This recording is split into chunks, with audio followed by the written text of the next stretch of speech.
الحمد لله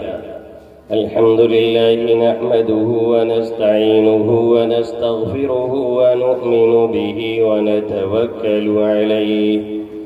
ونعوذ بالله من شرور أنفسنا ومن سيئات أعمالنا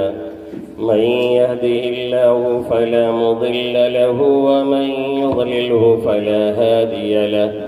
ونشهد أن لا إله إلا الله وحده لا شريك له ونشهد أن سيدنا وقدوتنا وحبيبنا ومولانا محمدا عبده ورسوله صلى الله تعالى عليه وعلى آله وأصحابه وأولاده وأزواجه وأنصاره وأتباعه وأشياعه